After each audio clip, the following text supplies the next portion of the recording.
الدین، اور یہ چاروں کے چاروں مسائل ہم سے شروع ہے۔ پہلے فاتحہ سے خالقیت کا مسئلہ ہے آخر مائدہ تک، اور ربوبیت کا مسئلہ انعام سے ہے آخری اسراء تک،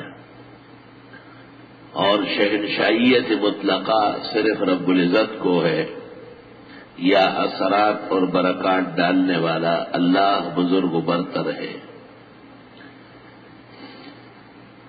یہ الرحمن الرحیم کا بیان کاف سے لے کر آخر صبا و فاتر تک ہے۔ صبا اور فاتر دونوں ہم سے مصدر ہے، کیونکہ قیامت کا مسئلہ سب سے طویل مسئلہ ہے، اور وہ آخر قرآن تک ہے۔ مالک یوم الدین کی یہ تفسیر ہے۔ تفسیر مواہب میں یہ قول حضرت علی رضی اللہ تعالیٰ عنہ کا ہے۔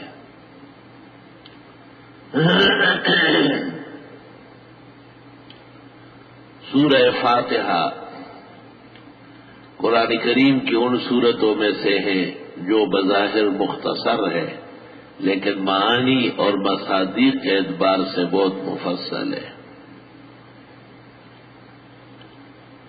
سورت کا جو شروع ہے وہ اللہ تعالیٰ کے حمد و ثنا سے، الحمدللہ رب العالمین۔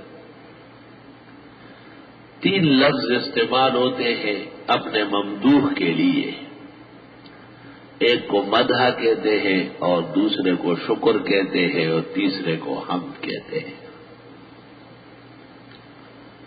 مدح کے مقابلے میں ذم ہے یا ہجو ہے، شکر کے مقابلے میں ناشکری ہے جسے کفران کہتے ہیں،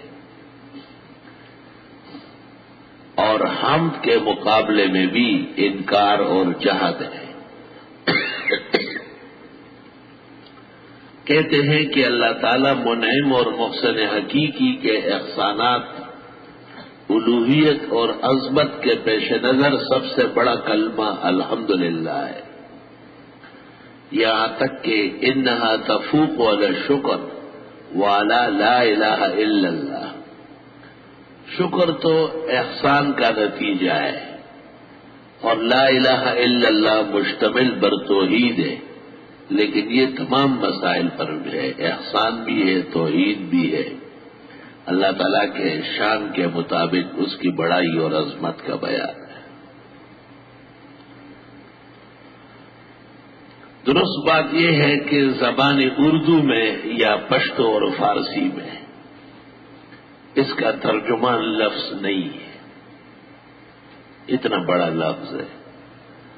بندہما بہ کے ز تقصیر خیش عذر بدرگاہ خدا ورا، ورنہ سزاوار خداوندیش کس نہ توانت کے بجا آورت۔ تاہم اہل زبان نے کبھی ترجمہ تعریف سے کیا ہے، کبھی ثنا و صفت سے کیا ہے، کبھی شکر و احسان سے کیا ہے۔ یہ بہت سارے تراجم بھی اس بات کی دلیل ہے کہ کوئی متعین ترجمہ جو حمد کا قائم مقام ہو اور اس کا حق ادا کر سکے بظاہر دشوار ہے۔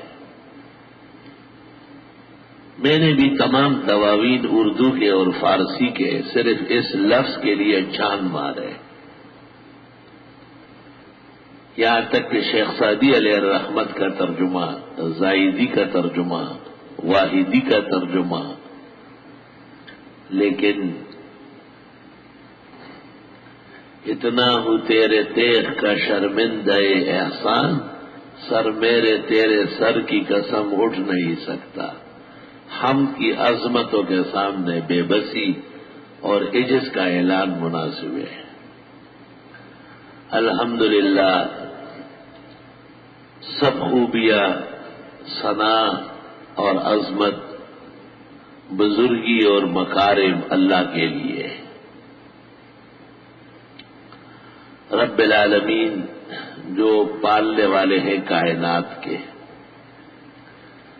الرحمن بہت زیادہ مہربان ہے، الرحیم، اور جو مومنوں کے حق میں خاص قسم کی مہربانی کرنے والے ہیں۔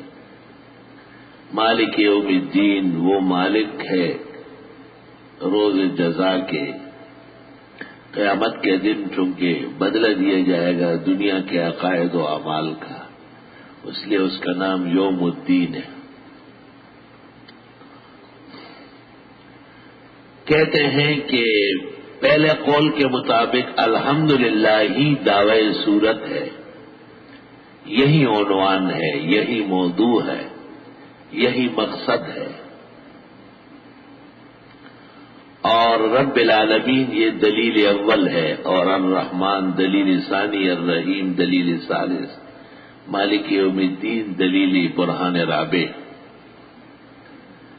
ایاک نعبد و ایاک نستعین، یہ غرض کلام کہلاتا ہے کہ اللہ تعالیٰ کے ان اسماء و صفات سے کیا مطلب ہے، اس سے انسانی زندگی پر کیا اثر ہوگا۔ تو اس کا فائدہ یہ ہے کہ عبادت میں بھی اخلاص ضروری ہے اور استعانت میں بھی اخلاص ضروری ہے۔ ایاک نعبد حصر کا کلمہ ہے، آپ ہی کی ہم عبادت کریں گے، شراکت والی عبادت معتبر نہیں ہوتی، اس میں تمام آلہہ باطلہ کی نفی ہے۔ ادیان مجعولہ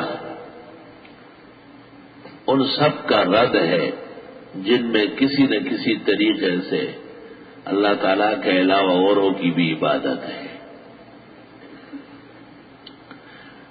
مسیحی مذہب میں تو باقاعدہ اللہ تعالیٰ کے ساتھ اس کے بیٹے کا تذکرہ کرتے ہیں، وہ کہتے عیسیٰ علیہ السلام بیٹا ہے، شرم تم کو مگر نہیں آئی۔ اور مبتدعین بعض درگاہوں کو، بعض مزارات کو وہ کہتے تو ہے کہ ہم ذرائع سمجھتے ہیں اور یہ وسائل ہے تعبد کے، لیکن سلوک جو ان کا ہے وہ باقاعدہ معبودیت کا ہے، نہ کہ عبدیت کا ہے، اور یہ مسئلہ بالتفصیل ذکر ہوگا انشاءاللہ تعالی۔ مثلا آیت کریمہ میں اس کو حل کر دیا کہ عبادت تب اس کی جاتی ہے کہ مدد بھی اس سے مانگی جاتی ہے۔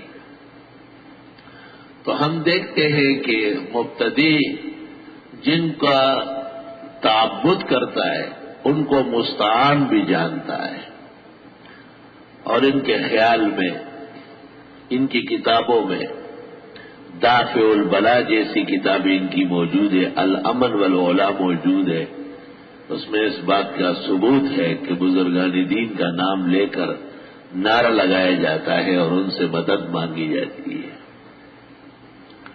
چنانچہ جس طرح لکھتے ہیں یا اللہ، اس طرح لکھتے ہیں یا رسول اللہ، اس طرح لکھتے ہیں یا غوث الاعظم، تو فرق تو کوئی بھی نہیں ہوا۔ اب دل میں یہ سمجھنا کہ جی یہ خدا ہے، یہ اس کا رسول ہے، یہ اس کا پیارا ولی ہے، یہ بہت مشکل بات ہے۔ اس لیے ہم کہتے ہیں کہ سلوک جو ان کا ہے اولیاء سے یا بزرگان دین سے، وہ تعبد کا ہے، وہ توسل کا نہیں ہے۔ اس لیے توسل کے آڑ میں تعبد بھی ممنوع ہے۔ اور یہ مسئلہ قرآن کریم سے بالکل صاف ستھرا ثابت ہے، کیونکہ عزیر علیہ السلام کے بارے میں یہود کا جو نظریہ تھا، یا عیسیٰ مسیح کے بارے میں عیسائیوں کا جو اندیہ تھا اور اب بھی ہے، یا ملائکہ مقربین کے بارے میں مشرکین مکہ کا جو انداز تھا، وہ حقیقت میں وسائل ہی کا تھا، لیکن توسل کی حیثیت کمزور ہو گئی تھی اور اس نے اصل کی حیثیت اختیار کر لی تھی۔ اس لیے قرآن نے کہا ام خلقنا الملائکۃ اناثا وهم شاہدون الا انہم من افکہم لیقولون ولد اللہ وانہم لکاذبون اصطفى البنات علی البنین ما لکم کیف تحکمون افلا تذکرون۔ صافات کا آخر۔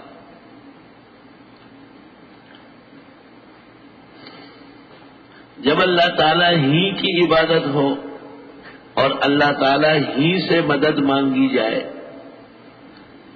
تو جس طرح کسی کی عبادت نہیں ہو سکتی اس طرح بغیر سبب کے کسی سے امداد نہیں مانگی جا سکتی. اسباب کے تحت مسئلہ زیر باس نہیں ہے. آپ ساتھی کو کہتے ہیں قلم دے دے، بیٹا ماں کو کہتے ہیں کھانا دے دے، چھوٹا بڑے کو کہتے ہیں میری یہ مدد کر لے.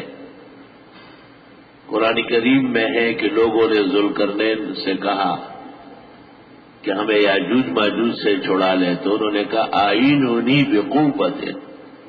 حضرت نے فرمایا کہ پھر تم ظاہری مدد تو میری کر لو، بلاک سیمنٹ چونا یہ تم استعمال کرو. حضرت عیسیٰ علیہ السلام کو جب اندازہ ہوا کہ اب آسمان پر مجھے خدا بلا رہا ہے تو آپ نے کہا من انصاری الی اللہ، اپنے ساتھیوں کو صحابہ حواریوں کو کہا. قال الحواریون نحن انصار اللہ. یہ ظاہری اسباب ہے. یا قرآن کریم کی آیت ومن یقرض اللہ قرضا حسنا، جو اللہ کو قرض دے یعنی اللہ کے دین کو، اور وہ یہی ہے کہ دنیا کے اندر اللہ کے دین پر اور اس کے ناموس پر اخراجات کیے جائے، نفقات کی جائے. عام طور پر مبتدی حالت پیدا کرتا ہے، بات بگاڑتا ہے، اور یہ آیات پیش کریں گے اور پھر کہیں گے دیکھو ایک دوسرے سے مدد مانگی جاتی ہے. تو کیا مطلب ہے؟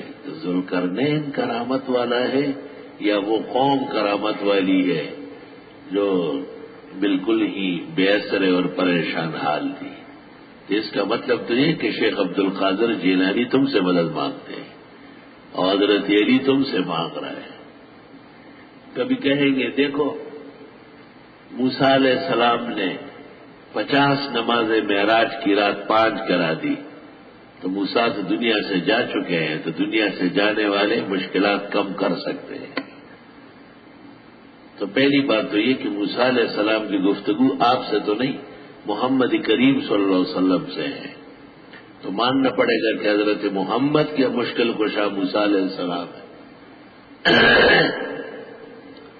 دوسرا یہ ماننا پڑے گا کہ موسیٰ علیہ السلام تو مشکل کشا ہے آپ کے کہنے کے مطابق، لیکن جناب نبی کریم صلی اللہ علیہ وسلم نہیں ہے. اور جب آپ نہیں ہیں تو آپ کی امت کا کوئی ولی اور متقی اور بزرگ کیا بنے گا؟ تو بدعتی کی باتوں میں خلط اور لفظ پایا جاتا ہے، وہ ٹھکانے کی باتیں نہیں ہوتی کہ وہ اسلام کی روح کے خلاف ہوتی ہے. یہ اسلام کی روح کے خلاف باتیں ہیں.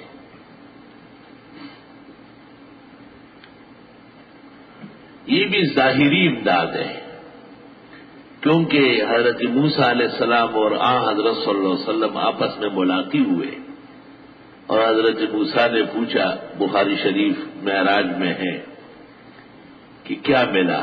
اور انہوں نے کہا 50 صلاۃ، انہوں نے کہا بہت زیادہ ہے. عالجت بنی اسرائیل، میں نے بنی اسرائیل کو قریب سے دیکھا ہے، یہ لوگ نماز پڑھتے نہیں ہیں. ان کے ہاں 2 وقت کی نماز تھی، فجر اور عصر، نہیں پڑھتے تھے. کم کراؤ. ارجع الی ربک واسألہ التخفیف، واپس جائی ہے رب العالمین کے ہاں اور اس سے کم کروا دے. تو حضرت موسیٰ تو مشورہ دے رہے، کم کرنے والا تو اللہ ہے، اس کو چھوڑ رہے اور موسیٰ علیہ السلام کو حاجت روا بنا رہا ہے. بدعتی کا کام کیا ہے؟ لفظ اور خلط، خداع اور مکر، کذب اور دروغ. میں نے پہلے کہا ہے کہ ان کے ہاتھ دلائل نہیں ہوتی، مغالطے ہوتے ہیں.